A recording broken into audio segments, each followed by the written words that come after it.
Iniciando una nueva década en el 2020 y llenando con mucho éxito el auditorio del Museo de Historia Mexicana en Nuevo León, el jueves 23 de enero, David Canales Martínez llevó a cabo la presentación del libro La Ruta del Olvido, cumpliendo con el objetivo de fomentar la lectura en todo Nuevo León.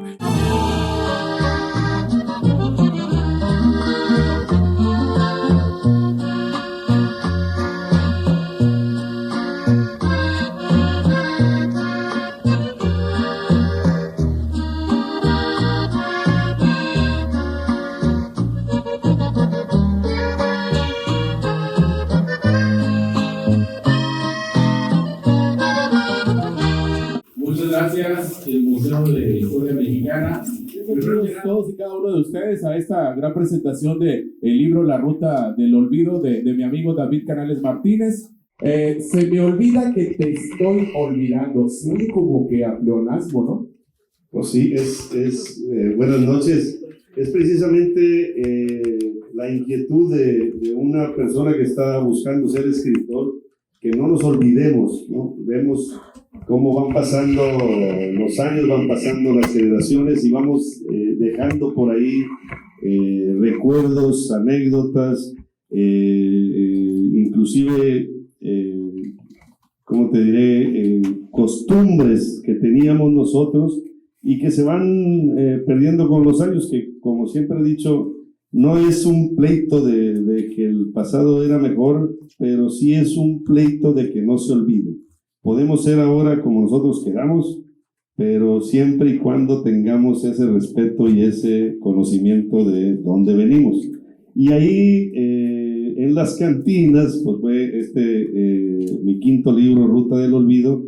Precisamente ahí encontramos en las cantinas mucho que recordar, aunque pareciera que es un lugar para el olvido. Hay muchas cosas que recordar y por eso es que nos topamos ahí con ese libro. Hoy estamos aquí celebrando la cultura y eso es algo muy loable, que ustedes estén aquí con ganas de conocer un poco más acerca de nuestra cultura. Y no es cierto que la gente que no toma vive más bien cree que vive más porque se le hace muy larga la vida, ¿no? O se conserva más. Hay que tener esos lugares de esparcimiento, esos espacios donde podamos estar. Me quedé yo muy pensativo cuando hablamos, porque se dice, bueno, fui a la cantina porque es un área de un solaz esparcimiento, ¿no?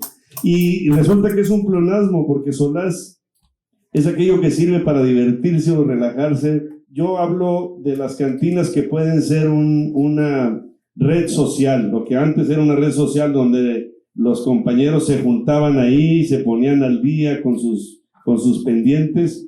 Igualmente me tocó en una de las cantinas que el dueño decía, no, si supieras todas las confesiones que he oído yo aquí detrás de la barra, a lo mejor ellos saben más que el párroco de la iglesia, claro, de los peces de cada uno. También, como decíamos, separar un poquito de la chamba, de las broncas de la casa, pues tener un espacio ahí donde hacerlo, una junta de negocios informal que se usaba antes mucho, cuando iban a comer a la cantina y ahí podían cerrar el negocio con algún visitante de la empresa que tuvieran, y también como una celebración. Lo que teníamos aquí eran vinateras, lugares, ahí estamos hablando de principios de 1800, donde se podía comprar el vino, pero también se podía tomar ahí en esos lugares. Ellos vendían algunas otras cosas. No sé si han visto algunas películas viejas en cantinas del oeste, sobre todo, que tenían también venta de sillas de caballos y otras cosas. Más o menos así era la intención de las vinateras. Después, con la llegada de los americanos, que se nos olvida, pero aquí estuvieron 3 años siendo dueños de esta zona los americanos, se nos quedó la palabra de bar. Con la llegada de los franceses, que también estuvieron aquí 3 años siendo dueños de nosotros, eran las cantinas. Y de ahí ya se revolvió que era cantina y que era bar. A final de cuentas, lo que pensamos nosotros es un lugar donde se pueden reunir en aquel entonces los hombres, y ahora ya hay hombres y mujeres. No, tampoco me voy a pelear con eso porque aquí son mayoría las damas para empezar, y en mi casa también. Pero bueno, a final de cuentas estamos hablando de un lugar donde la gente podía ir a separarse del trabajo y relajarse un poco. Lo que no es, al menos en este libro de Ruta del Olvido, porque hay otros centros ahí, tuburios, burdeles, casas de cita, y yo ahí eso no le he entrado. Te lo prometo por mi suegra que está aquí ahí con nosotros. Y la primera, como bien dices, es Lontananza, es la cantina más antigua en activo que tenemos, porque obviamente si es una cantina de 1909, como les decía, ya desde 1800 y quizás antes ya había lugares donde se podía comprar vino y consumir el vino ahí mismo, pero esta cantina de las que conocemos en activo es la más antigua, y como dices, Lontananza quiere decir, según mi compadre José Manuel, es el punto más lejos que se ve en el horizonte. Y a Lontananza la dejaron más chiquitita ahí en un lado, pero todavía está Don Jesús, y como bien dices, él abre personalmente desde las 9 de la mañana. Ahí el cortadillo es muy sabroso, y me tocó, todavía como decimos, hay parroquianos ahí. En una ocasión estábamos degustando unas cartablancas, y unos vecinos de mesa se pusieron, según yo, un poquito groseros con la mesera. Y entonces yo ya acá, cuando llega la mesera conmigo, le digo, oiga, esos señores tienen mucha confianza con usted, parece que vienen todos los viernes. Era viernes en la tarde, dicen, todos los viernes, esos vienen todos los días. Dijo la señora. Bueno, pues ya. Ya son clientes asiduos. En el comentario de la siguiente cantina recorrida en el libro, dale la reseña de Hugo, el personaje que lo traicionó una mujer. En el 2018 me tocó entrevistarlo, pero luego ya se murió, y ahorita están los dos hijos, que es Antonio y Miguel. Era muy interesante don Antonio. Él, como muchos regiomontanos de ahora, les tocó nacer en un pueblo, y él a los 12 años se vino a Monterrey escondido de sus papás, y se puso a trabajar de mandadero, y le tocó trabajar en el Héctor's, por eso es en el Héctor's Bar. Y ahí en el Héctor's Bar lo convenció un cliente y pusieron el Antonios. Iban a la huerta del segundo piso, enfrente estaba el Antonios, en Treviño casi con Venustiano. Ahí estaba el Héctor, fue el primer negocio de él, el Antonios, y luego la huerta, y luego el ranchito. Pero él le quiso poner mi ranchito porque él tenía, ya para ese entonces ya regresó a su pueblo a saludar a sus papás. Si ustedes van ahí a mi ranchito, son gente muy tranquila, no hay música, la mayoría está jugando dominó, hay mesas de dominó ahí, y va mucha gente a la barra. Normalmente son gente que llega sola allá a la barra, y les va tocando gente que van conociendo, y ahí se van muy bien. Muy rica. ¿Qué comimos ahí, Mario? El puchero, el caldo de res. Se lo recomiendo mucho. Para continuar, la siguiente filmina, antes de hacer una mención en el Zacatecas, los que tuvimos la oportunidad de trabajar ahí en Grupo Radio Alegría, nosotros pasábamos después de las 6 de la tarde, porque a las 9 de la mañana pues nadie, ¿verdad? Y gracias a Dios pues nunca fue mi vicio, pero sí llegábamos al Zacatecas sin conocer las historias y quién era el dueño y quién era esto. Nos gustaba mucho la comida, porque te voy a ser sincero, a veces salías y nomás una cerveza y luego te ponían botana, otra cerveza y otra. Y también a veces no mencionaste, obviamente no me vayas a decir, pues ¿a qué cantinas fuiste donde te daban los tacos de médula? Y dice que en enero y febrero se les volaban los platos hasta Radio Alegría, pero dice, ahí los locutores no pagaron, no sé por qué. Pues ya ves cómo son. Todo quieren gratis en los conciertos, y pases y accesos. Aquí en Zacatecas también pues tiene su historia. Como dice, en 1941 Hablamos de Federico Lozano II.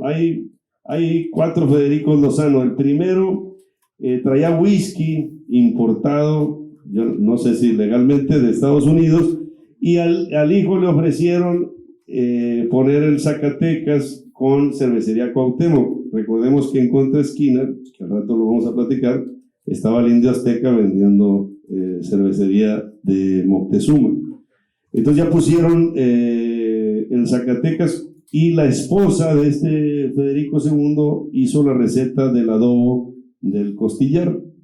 Y ese costillar, pues dicen que llegan a vender más de 40 costillares por día. Don Federico I venía con su esposa de Zacatecas, ¿no? De Zacatequitas, aquí en Pesquería. Ah, la congregación Zacatequitas de Agua Fría y Pesquería, por ahí. Sí, ahí mismo en esa congregación se supone que había una cantina que se llamaba Zacatecas, pero ya no la encontré yo y no tengo relación si fue antes de la misma familia o no. Muy bien, proseguimos para la siguiente cantina. El personaje Hugo, bien dolido porque lo cortó su novia, se fue a otra cantina y casualmente llegó al Indio Azteca de 1920. Esta sigue siendo una cantina de puros hombres. Ya hicieron su Indio Azteca para mujeres acá de este lado. Esa fue la que decían que no habían dejado cantar a Piporro. Así es. Hace mucho.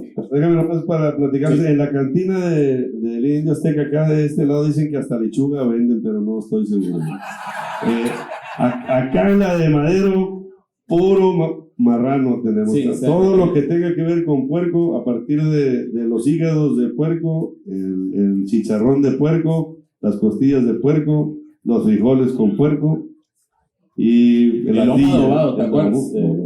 Sí, pero sí, es una cantina muy seria, tampoco hay música, y dicen que una vez, pues no es que el Piporro haya querido cantar, pero cuando llegó ahí, los parroquianos le pedían que cantara y el dueño se salió de la barra para decir, aquí no se canta.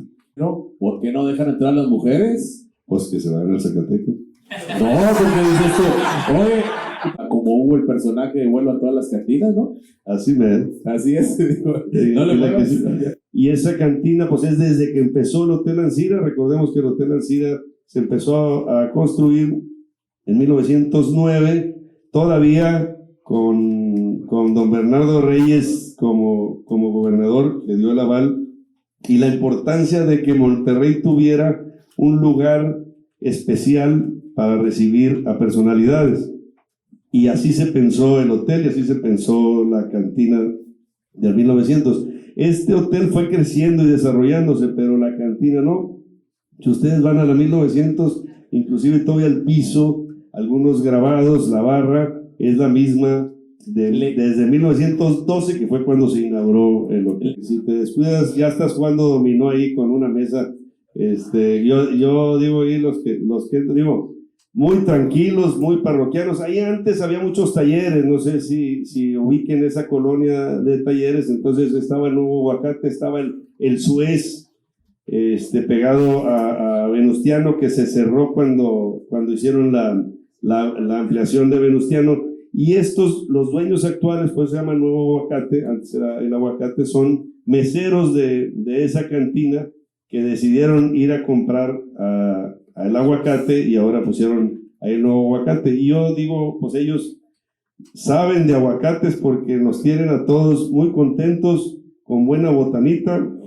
La Favorita, 1933, Antonio García de Alba, Prisciliano García Peña y Prisciliano José Luis, me imagino que son los hermanos. Esa sí estaba en Arrambera y Vallarta, porque esa a mí no me tocó. Está todavía. Y de hecho, aquí tenemos de invitado al doctor José Luis, que es el mero de ahí de La Favorita. El aplauso, por favor, el aplauso para romper el hielo, porque oye, todo el mundo que La Favorita, pues, necesitamos ir.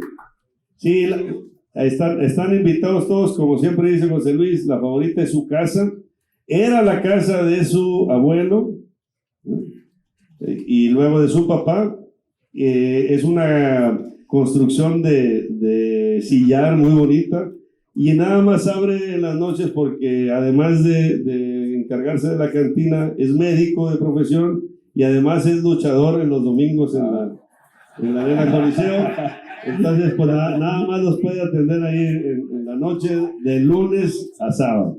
Y es una cantina muy bohemia. Yo, desde su papá, don Prisciliano, la dejó muy buena. Desde 1925 ya estaba Nicolás Robles. Y a mí lo que me pasó es que una vez fui con mi papá y le dije, oye, no conoces la cantina, debes de conocer la del Progreso, porque está ahí atrás de la Purísima. Y dice, no, en esa zona había una cantina que se llamaba El Chapeado. Y resulta que El Chapeado era precisamente Nicolás Robles. Este muchacho también igual, él es de Salinas Victoria, bueno, era de Salinas Victoria y se vino a Monterrey trabajando en El Progreso. Se dio cuenta que su dueño lo quería vender y decidió invitar a su papá, porque él todavía era menor de edad, para que compraran la cantina, y se trajo a sus hermanos que formaron el trío Los Chapeados. Y entonces la gente, esta era una salida por Padre Mier del centro de la ciudad hacia las colonias que se estaban creando, como la María Luisa, la Chepevera, y se paraban ahí en El Progreso con el chapeado, se echaban una cervecita, una cantada, inclusive se animaban para llevarse a los chapeados a echar serenata y poder convencer a la novia para que se casara con ellos. Entonces, gracias al Progreso, Monterrey siguió creciendo y desarrollándose. Pilo, que lo tenemos ahí al centro, es acordeonista, es hijo de don Rogelio, que fue el iniciador en 1945, y Pilo como acordeonista tocaba en el Bingos Bar, no sé si se acuerdan esa es una de las razones por las que tenemos este libro, es porque nos cerraron el Bingos y algunos otros, y no queremos que cierren más cantinas. Pueden cerrar otras, pero cantinas, por favor. La última cantina de las 10 que escogimos, visitamos más de 15 cantinas para ver cuáles eran, que cumplieran, como dijimos, con que fuera de familia, que fuera de arraigo, que tuviera más de 40 años, porque la novela trata de un nieto y su abuelo, entonces tenía que tener ese. Esta es la última de las 10. De las últimas de las 10 hay una que prácticamente ya mero le ponía como los lentes Ray-Ban, el Ray-Bar, 1955, ese tampoco me tocó, pero con gusto. Raimundo Guzmán, Baltasar Guzmán, Ulises Vasconcelos, está abierta de lunes a domingo a partir de las 12, ese sí ya agarró la onda para tomarse una cerveza. Bien atendidos, La Rocola, hay terraza y botana para cenar. Sí, así es. En las cantinas no es malo decir malas palabras, como saben, y aquí tenemos, espero que no haya venido la china, la mesera, porque a mi suegro y a mí así nos atiende cuando llegamos ahí al Ray Bar.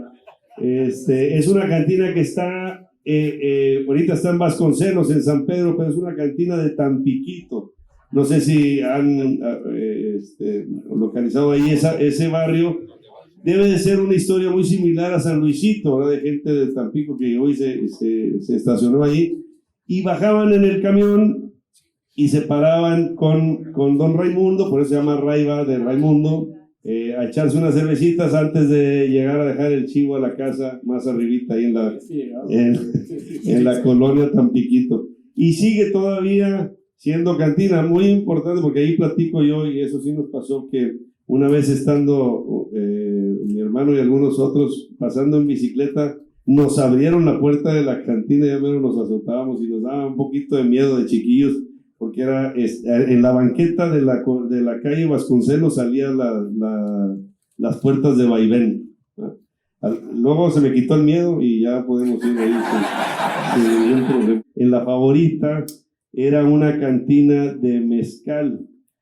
Hacía curados, el abuelo de José Luis curaba los mezcales, era lo que se estilaba aquí. Vender cerveza caliente, pues era muy difícil. Y ya cuando la cervecería Cuauhtémoc le pone fábrica de hielo y cervezas, porque ahora sí van a tomar cerveza aunque no quieran. Y esa chaparrita, perdón, esa es la que le llamaban la Quitapón, que no me vino. Ándale, ¿sí? Un tiempo que tuvimos ahí la Quitapón, pero Regresando a don Luis, bueno, don Luis, aquí está una nieta de don Luis y una bisnieta de don Luis con nosotros, ¿no? Gracias a ellos tenemos la cerveza Carta Blanca, y no nada más eso, porque don Luis fue un impulsor el trabajo social con los compañeros, y eso sí está muy bien documentado, todo lo que nosotros hemos oído hablar de cómo en Nuevo León, en Monterrey, en el noreste, se procuraba que los obreros tuvieran una mejor vida, una parte importante de su casa, de la sociedad Cuauhtémoc y Famosa y todo eso. Don Luis fue muy impulsor de esto, y va a salir en otro libro, porque además en la boda de don Luis, que no me acuerdo qué año fue, la abuela de mi mamá, no, la bisabuela de mi mamá, no, mi tatarabuela, pues una señora, no es cierto.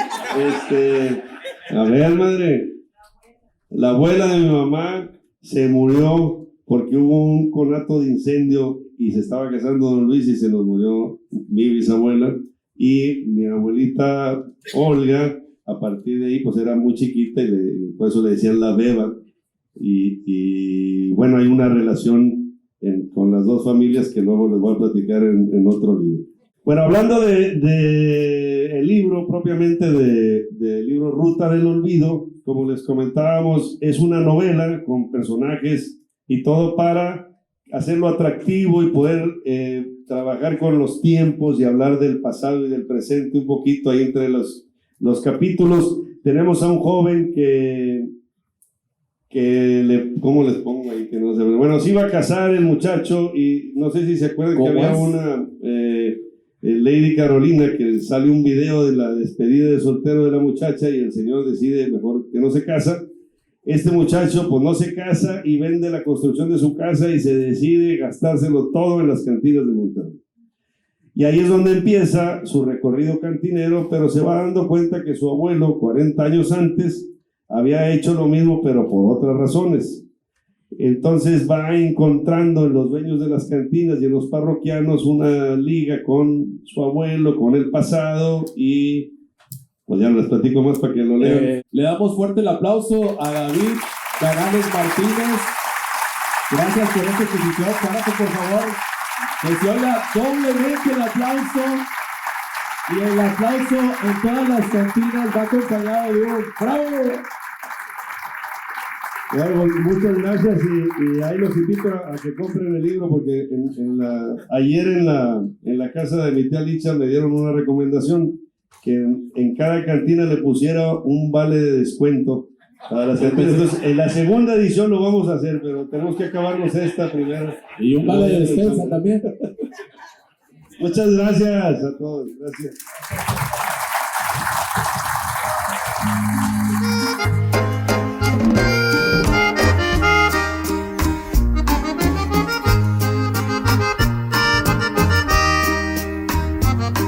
Estoy pagando caro tu cariño, estoy sufriendo solo mi dolor.